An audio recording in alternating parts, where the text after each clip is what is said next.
بسم اللہ الرحمن الرحیم۔ فاواز کے پیارے ناظرین السلام علیکم، ہمارے چینل میں خوش آمدید۔ سلطان مراد اول اسلامی تاریخ کی اہم ترین شخصیات میں سے ایک ہے، جو جنگ کے دوران اپنی غیر معمولی قیادت اور غیر متزلزل بہادری کے لیے مشہور ہے۔ سلطنت عثمانیہ کے تیسرے حکمران کے طور پر اس نے سلطنت کے ابتدائی سالوں کی تشکیل میں اہم کردار ادا کیا اور اس کے مستقبل کی کامیابیوں کی منزلیں طے کی۔ سلطنت عثمانیہ کے بازو میں کمال طاقت دیکھ کر دائیں بائیں کی تمام اقالیم کانپنے لگیں، بالخصوص ان میں سے جو اقالیم کمزور تھیں، ان کا خوف دیدنی تھا۔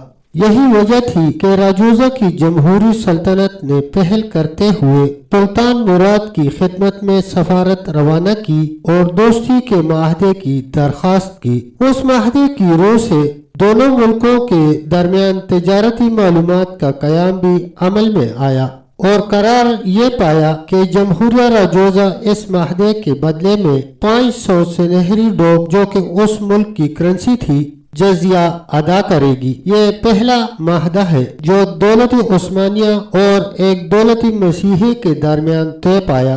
سلطان مراد اپنے سپہ سالاروں کے طریقہ کار کو چھوڑ کر بذات خود دور تک بلکان میں گھستا چلا گیا، جس کی وجہ سے سربیا والوں کو شہ ہوئی اور انہوں نے یورپ سے بادشاہ کی عدم موجودگی سے فائدہ اٹھانے کی کوشش کرتے ہوئے کئی مرتبہ بلکان میں عثمانی فوجوں پر حملہ کیا، لیکن انہیں عثمانیوں کے خلاف کوئی قابل ذکر کامیابی نہ ہوئی۔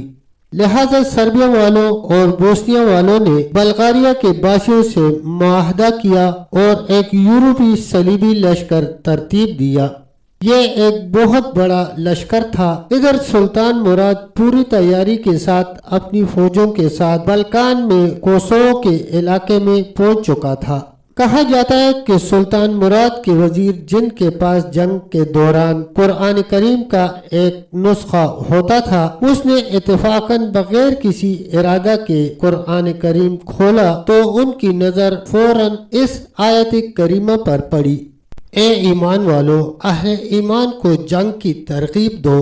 اگر تم میں سے 20 صبر کرنے والے ہوئے تو وہ 200 پر غالب آئیں گے، اور اگر 100 ہوئے تو وہ 1000 کافروں پر غالب آئیں گے، کیونکہ یہ وہ قوم ہے جو کچھ سمجھ نہیں رکھتے۔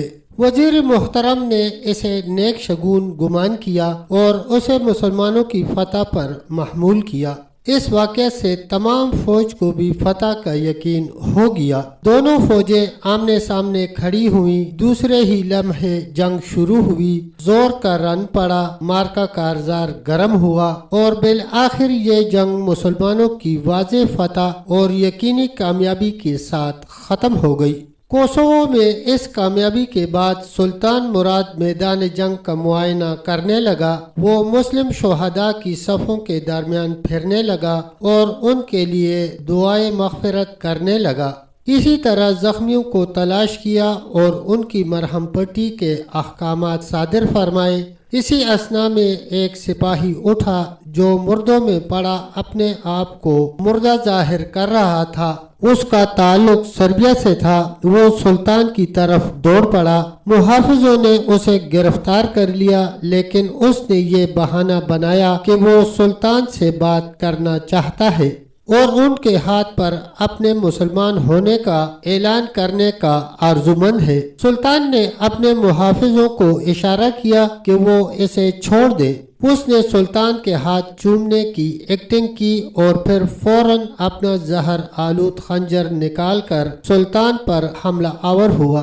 سلطان زخمی ہوا اور 15 شعبان 791 ہجری کو شہادت کا تاج سر پر سجائے راہی ملک بقا ہوا۔ اللہ کریم ایسے پاک باز مجاہد اور مسلم سلطان پر اپنی کروڑوں رحمتیں نازل فرمائے، آمین۔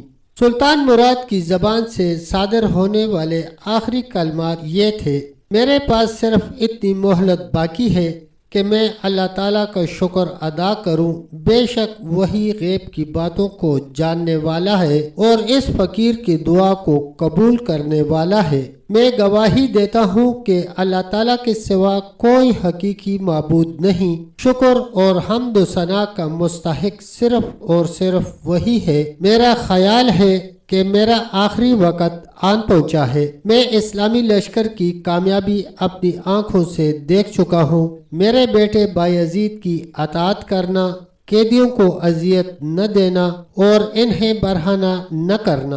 میں تمہیں اس لمحے الوداع کہتا ہوں اور اپنے عظیم فاتح لشکر کو اللہ کریم کی رحمت کے سپرد کرتا ہوں۔